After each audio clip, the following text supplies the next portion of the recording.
नमस्कार. श्री पांडुरंग मोरे लिखित दिव्य आनंदाचा झरा हे पुस्तक आपण वाचत आहोत. आज आपण पुढचा भाग वाचायला घेतो आहोत. ज्ञानप्राप्तीची साधनं. ज्ञानेंद्रिय आणि बुद्धी हे ज्ञानप्राप्तीची दोनच साधनं आहेत. ही समजूत पुरेशी नाही. अंतस्फूर्ती आणि प्रचिती ही आणखी दोन साधनं मानणं भाग आहे. इंद्रियातील वस्तूंची ओळख या दोन साधनांमुळे होऊ शकते.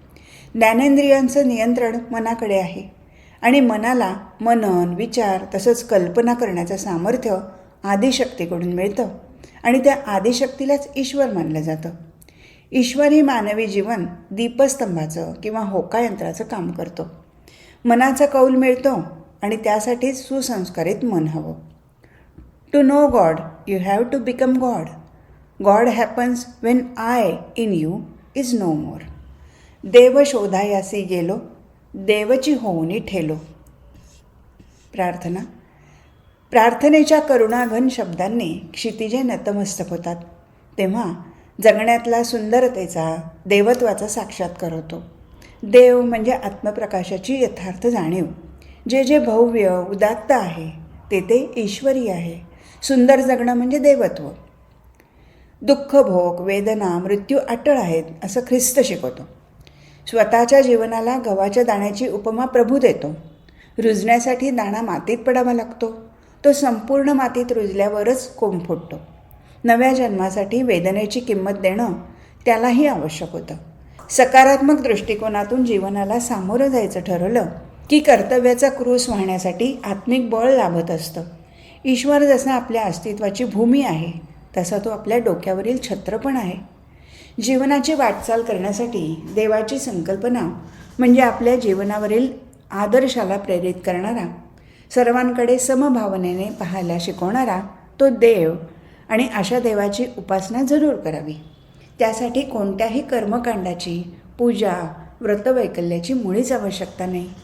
देव कुठे तुझ्या बघूया मझार.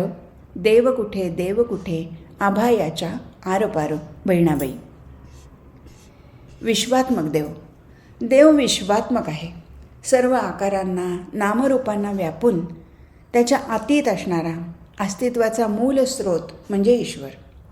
वैश्विक वास्तव्याच्या अथांग व्याप्तीतून कोणतंही अस्तित्व आविष्कारित असतं ते विश्वरूपाने आविष्कारतं म्हणून आपण भिन्न नाही. स्वरूपाने आपण तेच आहोत. तत्त्वमसि. आपलं अस्तित्व पूर्णतेचा आविष्कार आहे. तरल मनाला त्याचा प्रत्यय येऊ शकतो. पूर्णातूनच पूर्ण प्रगटत असतं. या आविष्कारात मूळचं पूर्णत्व अबाधित राहतं. विमुक्त मनाला सभोवतालच्या सृष्टीच्या स्पंदनाशी आपली स्पंदनं निगडीत असल्याचं जाणवू शकतं. या सृष्टीचे आपणही घटक आहोत हे जुळत्या स्पंदनात जाणवू लागतं. वस्तुतः या विश्वात नवीन काही निर्माण होत नाही आणि नाशही पावत नाही. केवळ रूपांतरण होत असतं. एकच अनेक रूपात विलसतं आणि ते अनेकत्व अखेर एकत्वात विलीन होतं. ही विश्वव्यापी एकात्मतेची वास्तवता जाणून विकसित करणं हे निरतिशय सुख आहे. विविक्षिताच्या मर्यादेतून मुक्त होऊन व्यापकाशी समरसण्यात सुख आहे. आपल्यापैकी प्रत्येकजण सामर्थ्याचं, यशकीर्तीचं, आनंदाचं निदान आहे.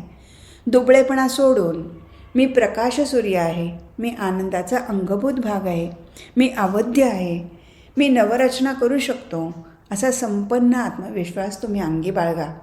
मरणाला बाजूला ढकलून तेजपूर्ण दीर्घ आयुष्य उपभोगा. धष्टपुष्ट व्हा, समृद्ध व्हा, सत्कर्मांनी शुद्ध आणि सुंदर जगा. ज्ञानेश्वरांनी म्हटलं आहे, आता कोदंड घेऊनी हाती, आरूढपा इये रथी, देई आलिंगन वीरवृत्ती समाधाने. असे तुम्ही यशकीर्तीचे, आनंदाचे निदान आहात. मी तूच आहे. तस्मै वाहम, मी त्याचा आहे. तत्वै वाहुम, मी तुझा आहे.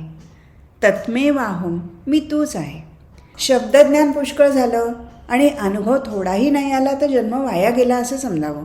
या निर्विकल्प, निराकार, निरंजन देवाची ओळख झाली तरच जन्ममरणाच्या फेऱ्यातून सुटका व्हायची. खरं म्हणजे आपण आपल्यालाच जाणावयाचं आहे. ते शाश्वत ब्रह्म आपणच तर आहोत. आपलं काम इतकंच, सदा सर्वदा प्रातःकाळी, मध्यान्हकाळी, सायंकाळी, सर्व काळी हृदयात राम साठवून अखंड नामस्मरण करावं. ज्या व्यक्तीचा, समाजाचा, राष्ट्राचा अंतरात्मा सदा जागृत, म्हणजे ज्या प्रमाणात ईश्वराच्या जवळ गेलेला, चेतवलेला, ती व्यक्ती, तो समाज, ते राष्ट्र भाग्यवान. जागृत अंतरात्मा, त्याची उपासना, ज्ञान, जाणीव, विवेक, व्याप, प्रयत्नांची पराकाष्ठा ही त्यांच्या भाग्याची कारणं होत. जीवनात आपल्या वागण्याने कुणाही जीवाला आपण संतोष देऊ शकलो तर ती भगवंताचीच पूजा होत असते. प्राणीमात्राची, माणसाची सेवा केली तर ती परमेश्वराची पूजा होते. नारायण असे विश्वी, त्याची पूजा करीत जावी, या कारणे तोष व्हावी कोणीतरी काया. पूज्य पूजेसी अधिकार, उगेचे तोष व्हावे इतर, दुखवू नये कोणाचे अंतर, म्हणीचे बरे. निस्पृह धर्म, हाच तो निस्पृह धर्म. 1. आळकेपणाने द्रव्य, दारा यांच्याकडे पाहू नये. 2. भोगी मन असू नये. 3. कष्ट करण्याचा खेद मानू नये. 4. आपलं ध्येय, धोरण ठाम असावं. 5. जो आपलं मानत नाही त्याला सांगत बसू नये. साधं राहावं, काही मान इच्छू नये. 7. काम हलक्या प्रतीचं असलं तरी ते करावं. 8. प्रसंगाशिवाय बोलू नये, अविचारीपणा नको. 9. स्वार्थबुद्धी नसावी. 10. उपासनेत अंतर पडू देऊ नये. 11. निस्पृह वृत्ती ठेवावी, कुणाचं ओशाळ होऊ नये. 12. प्रयत्न दीर्घ असावा, अवघड कामं प्रयत्नाने साधावीत. 13. विचार, उच्चार, आचार यांचा मेळ असावा. 14. दुश्चिंत कदापि नसावं. 15. शांती ढळू देऊ नये. खालील 10 गुण आचरणात आणावेत. साधी वृत्ती, लीनता, सहनशीलता, निरलसता, संतोष, आर्जव, जनप्रियत्व, मनापासून काम करावं, मागचं विसरावं, पुढचा विचार करावा. 10. परमार्थ साधायचा. विषयाची या बरडी, खंड घासती तोंडी, ते इंद्रिय गोडी न घेपती हे. बरड म्हणजे नापीक जमिनीवर गुरे गवत खात असतात, त्यांचं पोट न भरता त्यांची तोंड घासून घासून रक्ताळतात. त्याप्रमाणे विषयरूपी बरड जमिनीवर इंद्रिय सुख इच्छेने तोंड घासतात, पण सुख न पावता दुःखीच होतात. इंद्रिय हा शब्द स्पर्श, रूप, रस, गंध या 5 विषयात प्रत्यक्ष जाणतात. या इंद्रियांना आत्म्याचं प्रत्यक्ष ज्ञान संभवत नाही, कारण आत्मा हा शब्द, स्पर्श, रूप, गंधरहित आहे. म्हणून इंद्रियांना त्याचं प्रत्यक्ष ज्ञान होणं शक्य नाही. इंद्रिय ही बाहेर आहेत आणि आत्मा हा आत आहे, त्यामुळे इंद्रियांना आत्म्याची ओळख होत नाही. सर्व जगद्भासात एक चिन्मात्र रहस्य वाचून दुसरं काही नाही.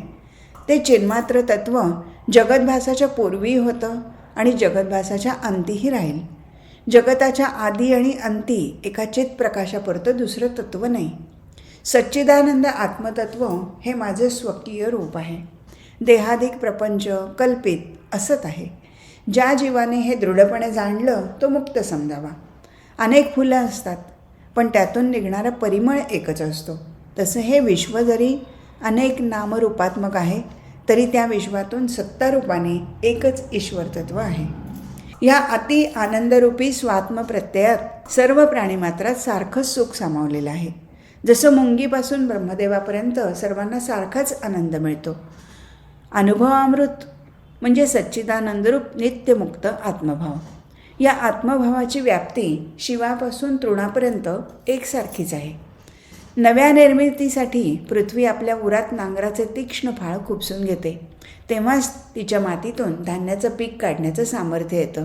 तसं रंजल्या गांजल्यासाठी स्वतःचं काळीज फाडून द्यायला तयार असावं लागतं, तरच सामाजिक आणि सांस्कृतिक परिवर्तन घडून येण्याची शक्यता निर्माण होते.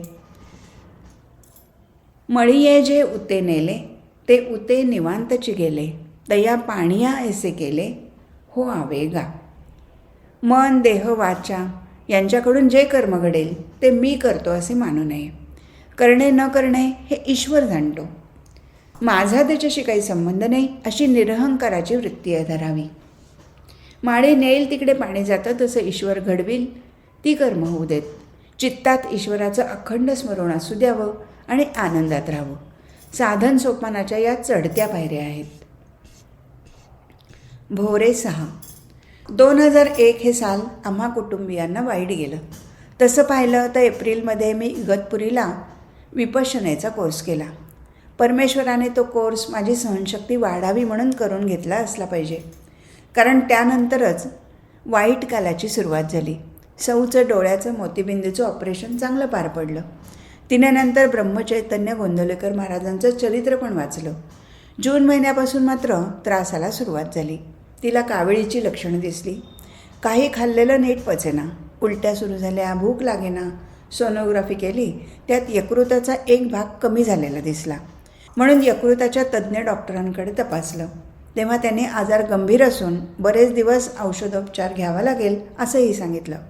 मात्र आजार औषधोपचाराने आटोक्यात येईल असंही सांगितलं. त्याप्रमाणे मग उपचार सुरू झाले. एखादा आठवडा बरं वाटायचं. आठवडा संपत आला. विशेषतः दर शुक्रवारी तिची प्रकृती बिघडायची आणि आजाराचा जोर वाढायचा. होणाऱ्या उलट्याचा त्रास तीच सहन करू जाणे. नंतर पोटात पाणी व्हायला लागलं. तज्ज्ञ डॉक्टरांचं म्हणणं की यावर काही उपाय नाही, आहेत तीच औषधं चालू ठेवा. बरेच वेळा पोटातलं पाणी काढायला लागायचं. माझा मुलगाच MD असल्यामुळे तोच हे सर्व करायचा. अशी सर्वतोपरी काळजी घेत असताना आजाराचं गंभीर स्वरूप लक्षात घेत तिला जसलोक हॉस्पिटलमध्ये 1 नोव्हेंबर रोजी दाखल केलं. तिथे तज्ज्ञ डॉक्टरांनी उपचारांची शर्थ केली. थोडी सुधारणा दिसू लागली. मात्र तिथल्याही डॉक्टरांनी हा रोग असाध्य आहे असं सांगितलं. विविध टेस्ट घेतल्या तेव्हा स्पष्ट झालं की यकृताचा फार थोडा भाग शिल्लक राहिला आहे. तिचं आयुष्य काही कालापुरतंच उरलं आहे. ती थोडी खोलीत चालू लागली. आम्हाला उगाच वाटलं की आता यापुढे सुधारणा होईल. पण कसं काय, येणाऱ्या शुक्रवारी तिची तब्येत अचानक रात्री बिघडली आणि ती असंबद्ध बडबडू लागली. माझी मुलगी तिच्याजवळ होती. ती धीराची म्हणून डॉक्टरांना बोलावून उपचार केले. दुसऱ्या दिवशी संध्याकाळपर्यंत तिची बडबड थांबली. 24 तारखेपर्यंत ती हॉस्पिटलमध्ये होती. येणारा शेवट शांततेत घरीच व्हावा म्हणून तिला त्या दिवशी डिस्चार्ज घेऊन घरी आणलं. घरी 1 आठवडा परत व्यवस्थित गेला. थोडी सुधारणा वाटली. उपचार सुरूच होते. मुलगा अहोरात्र खपत होता. मी तर तिला रिप्लिका ऑफ गॉड समजून तिची मनोभावे सेवा सर्वतोपरी करत होतोच. शिवाय तिन्ही मुली पण त्यांच्या परीने मदत करत होत्या. आप्तेष्ट भेटून जात होते. येणाऱ्या शुक्रवारी तिची तब्येत परत बिघडली. असं आलटून पालटून होत गेलं. शेवटी एका बुधवारी ती कोमात गेली. खाणं पिणं बंद झालं. नाकातून नळीद्वारे अन्न भरवणं सुरू झालं. कोमात जाण्याआधी तिला कळून चुकलं होतं की तिचा शेवट जवळ आला आहे. तिने एका रात्री रात्रभर कलावती मातेची भजनं मोठ्यानं म्हटली. तिचा आवडता अभंग बोल हरी हरी हरी बोल, केशव माधव गोविंद बोल सतत म्हणत राहिली. मुलगी जवळच होती. तिला सांगितलं की 4 वाजता जाणार. आता मला काही नको, मी पूर्ण समाधानी आहे. दुसऱ्या दिवसापासून ती कोमात गेली. तिनं सर्वातून जणू लक्ष काढून घेतलं. त्या दिवशी गुरुवार होता. मी आप्तांना फोन केला. तिची मामे बहीण त्याच दिवशी आली. ती रडायला लागली. तो कोमात असून सौ पण रडू लागली. तसा आवाज आतून तेवढा निघाला, मात्र त्यानंतर तिची हालचाल पूर्ण थांबली. गुरुवारी व शुक्रवारी 2 दिवस नर्स होती. तिचंही म्हणणं पडलं की केव्हाही आता काही होऊ शकतं. सर्व आप्तेष्टांना बोलवून घेतलं होतं. अवतीभोवती 40-50 लोक तरी असावेत. 21 डिसेंबर शुक्रवारी दुपारी 1:30 वाजेपासून तिची प्रकृती अधिक चिंताजनक बनली. आता शेवट शांततेच होऊ द्यावा असं सर्वानुमते ठरलं. त्या दिवशी चंपाषष्ठी होती. मी रामरक्षा, मारुती स्तोत्र, गायत्री मंत्र यांचं पठण सुरू केलं. अवतार मेहरबाबांची प्रार्थनाही म्हटली गेली. सर्व लोकांनी गंगा तुळशीपत्र तिला दिलं. सर्वांनी दिलेलं पाणी मात्र तिने ग्रहण केलं. 4 वाजण्याच्या सुमाराला तिच्या नाकात नळी होती, त्यातून रक्त बाहेर आलं. तिचा शेवटचा श्वासोश्वास सुरू झाला आणि तिला श्वास घ्यायला प्रयत्न करावा लागतो आहे हे दिसलं. शेवटचा श्वास 4:30 वाजता तिने घेतला आणि सर्व आटोपलं. मुलाने आई म्हणून हंबरडा फोडला. दुसरी मुलगी ओक्साबोक्शी रडायला लागली. सर्वांच्या डोळ्यात पाणी आलं. माझी जीवाभावाची सखी मला सोडून गेली. मी एकटा पडलो. शेवटी व्हायचं तेच झालं. म्हातारपणी खरं तर पती पत्नी यांची एकमेकांना सोबतीची फार जरूर असते. पण काय करता, कालाय तस्मै नमः. त्या परमेश्वरी इच्छेपुढे आपलं कुठं काय चालतं. तिचा शेवट घरीच झाला आणि ती एकंदरीत त्यातल्या त्यात शांततेत गेली ही समाधानाची गोष्ट. रामनामाच्या गजरात गायत्री मंत्राच्या उद्घोषात, प्रार्थनेच्या वातावरणात आणि सभोवती सर्व आप्तमंडळीच्या देखत तिने शेवटचा श्वास घेतला. यातच सारं काही आलं. सारा सोहळाच जणू तिच्या इच्छेप्रमाणे तिचं नेत्रदान केलं. सरता संचिताचे शेष, नाही क्षणाचा अवकाश, भरता न भरता निमिष जाणे लागे. मी आता एकटा पडलो खरा, पण तसा माणूस हा एकटा कधीच नसतो हे अध्यात्माने मला शिकवलं आहे. म्हणून एकटं राहण्याची भीती मात्र मुळीच वाटत नाही. शिवाय 1 वर्ष उलटून गेलं तरी तिची साथ अदृश्य रूपाने मला लाभतेच आहे, असा आजवरचा अनुभव आहे. निर्णय घेताना प्रेरणा मिळते, वेळोवेळी सूचना मिळते, हेही नसे थोडकं. आईच्या एकटं राहण्याला मी जबाबदार असेन तर माझी एकटे राहण्याची शिक्षा मला भोगलीच पाहिजे, नाही का? करावं तसं भरावं. हा शेवटचा भोवरा तर खराच मला गटांगळा घ्यायला लावणारा. बघू यातून मी किती दिवस तग धरतो ते.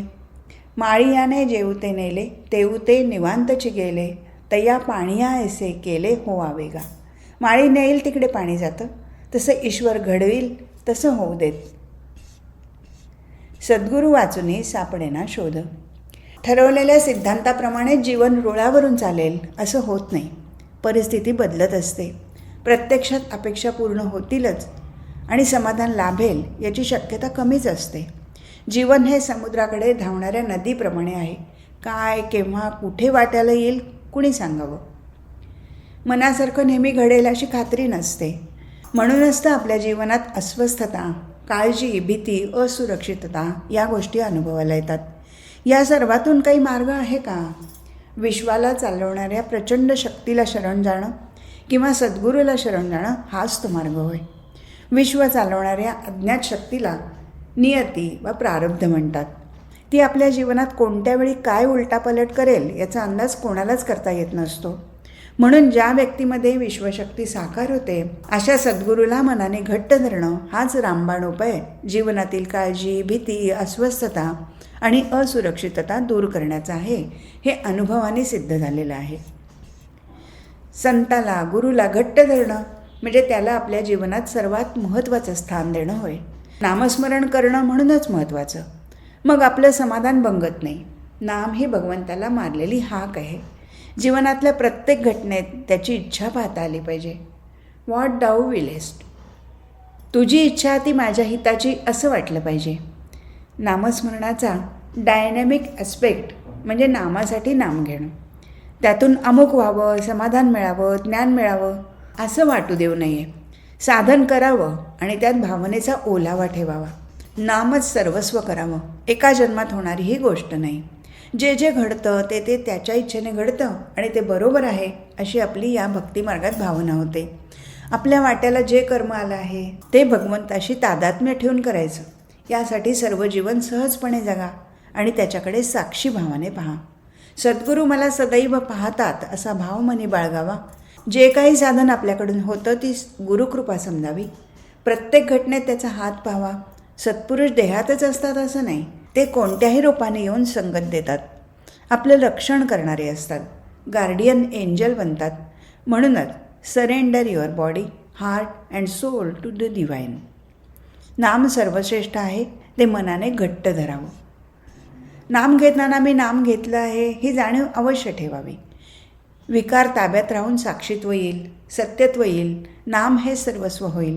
गुरुवचन, सत्संग, सद्ग्रंथ असा अभ्यास होईल. नामातलं गुरु महाराजांचं अस्तित्व सत्तारूपाने आहे. तुकाराम महाराज म्हणतात, जाणावे ते काय, नेणावे ते काय, द्यावे तुझे पय हेची सार. येथे हे स्पष्ट केलं पाहिजे की आपण गुरु महाराज म्हणतो तेव्हा एखाद्या विशिष्ट व्यक्तीची आठवण नसते, ते एक तत्त्व असतं.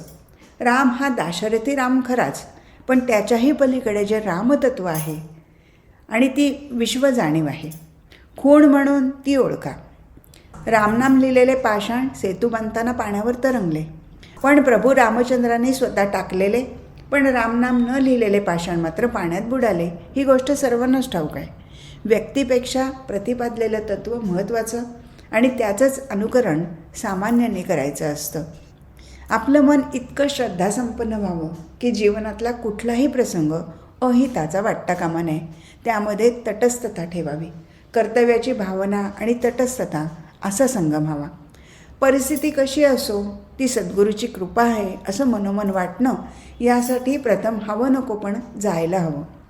आज माझी जी परिस्थिती आहे त्यात प्रत्येक गोष्ट तुझ्या इच्छेने घडते आहे अशी स्वतःला जाणीव करून द्यायची. सर्व काही राम इच्छा.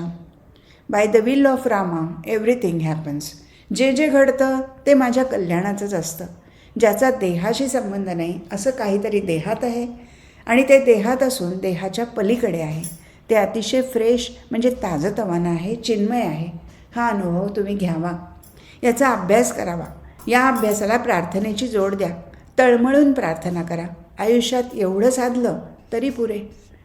कबीराचा दोहा आहे. त्यांनी गुरुला कुंभार आणि शिष्याला तो घडवीत असलेला कुंभ म्हटला आहे.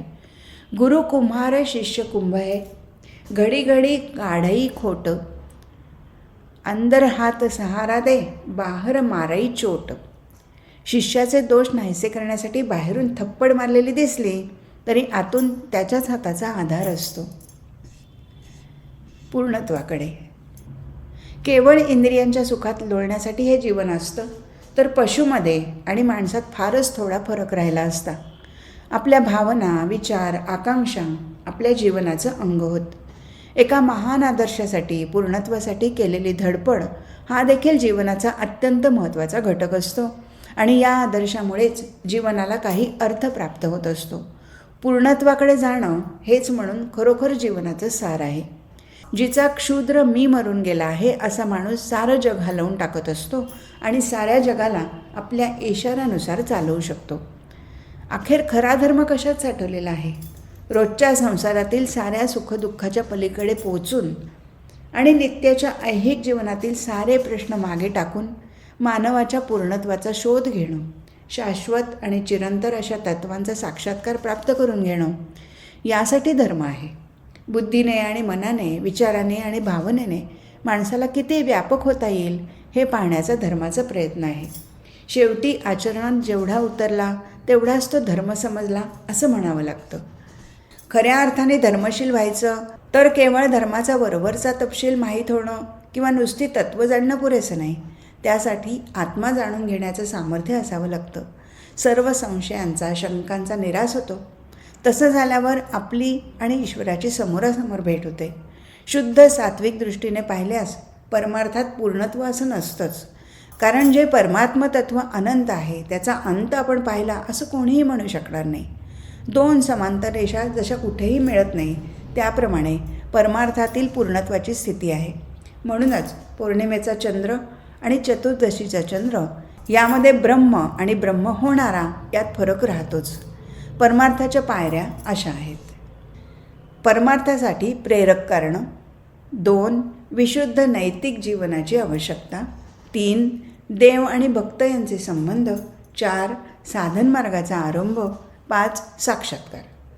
गुरुदेव रानडे यांनी स्वतःचा अनुभव श्रेष्ठ म्हणजे प्रमाण मानला. परमार्थात भाव सर्वश्रेष्ठ नसून तेही भाविकच होते. परंतु भाव या शब्दाचा त्यांचा अर्थ रूढ अर्थाहून निराळा होता. त्यांच्या दृष्टीने भाव म्हणजे देवाविषयी वाटणारं प्रेम, कळवळा, श्रद्धा नव्हे. भाव हा प्रत्यक्ष अनुभव आल्यावाचून उत्पन्न होत नसतो. म्हणून प्रचितीला काय येतं ते पहा, तेवढंच खरं माना असं रामदासांप्रमाणे त्यांचं मत होतं. नामस्मरण हे भाव निर्माण करणारं साधन आहे. देवाचा अनुभव येवो किंवा न येवो, देवाचं नाम सतत स्मरणं हा खरा भक्तिमार्ग आहे. लपलासी तरी नाम कोठे नेशी, आम्ही अहर्निशी नाम गाऊ, हा नामदेवाचा अभंग म्हणूनच महत्त्वाचा. हा भाव निर्माण व्हावा आणि तो वाढत राहावा. विवेक, नामस्मरण, परमार्थ श्रवण, सत्संग ही साधनं भाव टिकवण्यासाठी उपयोगी पडतात. साधनाचा जोर वाढत राहिला तर देवाची कृपा आपोआप होईल. ज्या क्षणी साधकाचा भाव तीव्रतम होईल त्या क्षणी अनुभव येईल. ईश्वराचा साक्षात्कार हा दीर्घकाळ साधन करणाऱ्यावर अवलंबून नाही. साक्षात्कारासाठी अंतःकरणाचं मार्दव आणि देवाविषयी कळवळा असावा लागतो. तो असल्यावर देव दूर नाही. देवा अशी खरी आर्त हाक आतून आली पाहिजे. त्यासाठीच तर साधन आणि भक्ती यांची क्वालिटी लागते हे खरंच. दुर्वांची जोडी. विघ्नहर्त्याला 21 दुर्वांची जोडी वाहतात. माझ्या या लेखातील हा शेवटचा 21वा लेख म्हणजेच या दयाघन परमात्म्याला वाहिलेली 21 दुर्वांची जोडीच जणू पूर्णतेचं समाधान आहे. हे लेख लिहिण्यात केवळ स्वर्गीय आनंद लाभला. दिव्य जीवनाचा झरा पदोपदी दृष्टीस पडला. त्याचा लाभ वाचकाने घ्यावा हीच माफक अपेक्षा. थोडंसं सिंहावलोकन केलं तर ते अनाठाई ठरणार नाही. अवतार मेहरबाबांच्या शब्दात सांगायचं तर मंजिल मिली, मुराद मिली, मदुआ मिला, सब कुछ मुझे मिला, जो तेरा नक्षे पा मिला. म्हणजे मी माझ्या इष्टस्थळी पोहोचलो. माझ्या हृदयीच्या आशा आकांक्षा पूर्ण होऊन मी विजयी झालो. माझ्या इच्छापूर्तीचा उद्देश सफल झाला. खरेच तुझ्या पाऊलखुणा सापडताच मला हवं ते सर्व मी मिळवलं. आत्मा हा चेतनेच्या द्वारा मनाला अनुभवतो आणि मनाच्याद्वारे शरीर आणि विश्वसृष्टी जाणतो.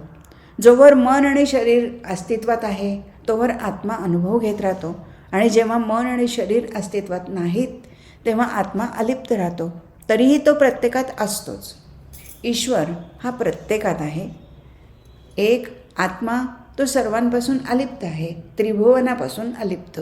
2 चेतना सर्वत्र भरून आहे. 3 मन जे प्रत्येकात असतं. 4 शरीर जे अतिमर्यादित. कबीर म्हणतो, एक राम दशरथाच्या घरी पाळण्यात झोके घेत पडला आहे. म्हणजे शरीर मर्यादित आहे. एक राम प्रत्येक मनाच्या द्वारे बोलतो आहे. म्हणजे मन प्रत्येकात आहे. एक राम समग्र विश्वसृष्टीचा पसारा आहे. म्हणजे चेतना आहे. एक राम त्रिभुवनापासून अलिप्त आहे. म्हणजे आत्मा अमर्याद. कार्यरत मन शरीर आणि विश्वसृष्टी पाहते. या मनाला स्वतःच्या एकाग्रतेच्या प्रक्रियेतून जाणं भाग आहे. क्रमाक्रमाने स्वतःची एकाग्रता वाढवीत मर्यादित मन आपली मर्यादा झुगारून देऊ शकतं आणि त्याचा पायरी पायरीने उच्चतर उच्चतम अनुभव घेत जातो. जसजशी मनाची एकाग्रता वाढत जाते तसतशी त्याची ज्ञानभूमिकांमध्ये अधिकाधिक प्रगती होत जाते आणि जेव्हा ती प्रगती कळसाला पोचते तेव्हा मनाचा कार्यलोप होऊन ते पूर्ण बंद पडतं. त्या क्षणी ते ईश्वराचा अनुभव घेऊ शकतं. हाच आत्मानुभव. हीच निर्विकल्प समाधी. मनाचं सामर्थ्य हे असं अफाट आहे. पायरी पायरीने प्रत्येकजण या अवस्थेचा आत्मानुभव घेऊ शकतो. ही परम आनंदाची अनुभूती हाच दिव्य आनंदाचा खरा स्रोत. आपण पाहिलं की उत्तम संकल्पाने जी उत्तरोत्तर माणसाच्या हातून सत्कर्मेच घडत जातात त्यामुळे मनाचं सामर्थ्य वाढत जात असतं. यासाठी असतो मा सद्गमय, तमसो मा ज्योतिर्गमय, मृत्योर्मा अमृतम गमय हा प्रवास म्हणजे जणू जीवनयात्राच. तीच जीवननिष्ठा व्हावी यासाठी प्रत्येकाने आपलं मन कुवार म्हणजे व्हर्जिन ठेवावं. म्हणजे आपलं स्वस्थ चित्त मन विषयांपासून दूर ठेवावं. याकरता चांगले संकल्पच बुद्धीने करायला हवेत. अभिलाषा आणि कामना दूर ठेवून कर्मे भगवंताला अर्पण करायची आणि फलाची अपेक्षा करायची नाही. त्यासाठी मन बुद्धी पद्धतशीर शिक्षण घेऊन पुष्ट केलेली असली पाहिजे. केवळ निर्भय बनावं. मी देहरूपी नसून अविनाशी सच्चिदानंद स्वरूपी आहे हे दृढ ज्ञान ठसावं. दैवी जीवन म्हणजे एक अखंड साधना आहे आणि या साधनेची सुरुवात आपल्या इंद्रियाला वळण लावण्यापासून होते हे प्रथम ध्यानी घ्यावं. विवेकी पुरुषांनी मौज म्हणून देखील इंद्रियांचे लाड करू नयेत. इंद्रिये प्रथम जिंकली पाहिजेत. कामाला इंद्रियातून हाकलून लावलं पाहिजे. मग मनाची धाव थांबेल आणि पुढचा मार्ग आत्मसुखाचाच राहील. सुखी जीवना इतकंच गुणवत्तेचं चांगलं जीवन असणं महत्त्वाचं.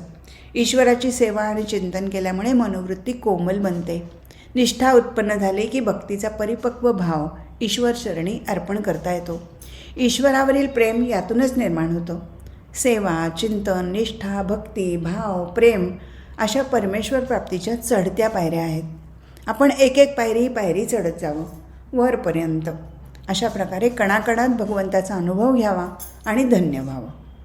तुम्ही स्वयंदीप व्हा. आपल्या स्वतःसाठी आपणच प्रकाश व्हा. To be a light of oneself हा संदेश लक्षात ठेवा. परमेश्वर आपल्या जवळच सत्तारूपात आहे ही जाणीव सतत जागृत ठेवावी. भगवंताच्या नावानेच भगवंताची प्राप्ती होणार असते आणि त्यासाठी निष्ठेचं नाम उपयोगी पडतं. गुरुचरणी अत्यंत विश्वास आणि साधनांचा अखंड सहवास. येथे प्रपंचाचा सुटला फास हा परमार्थाचा मार्ग आहे खास. आपण का जगतो याचा आत्मानात्म विवेक प्रत्येकाने केला पाहिजे. चांगलं जीवन जगण्यासाठी निग्रह, रेझोल्युशन, दृढ विश्वास, कन्व्हिक्शन आणि निश्चय, डिटर्मिनेशन या पायऱ्या प्रगतीसाठी आहेत. तसंच जे जन्मतं ते नाश पावणार हे ध्यानी ठेवावं. याकरता भीतीची आणि असुरक्षिततेची भावना घालवली पाहिजे. जे जे भव्य उदात्त आहे ते ते ईश्वरी आहे. त्यासाठी सुंदर जगता यावं. सुंदर जगणं म्हणजे देवत्व इत्यलयम. हे पुस्तक इथेच संपलं. हरिओम तत्सत.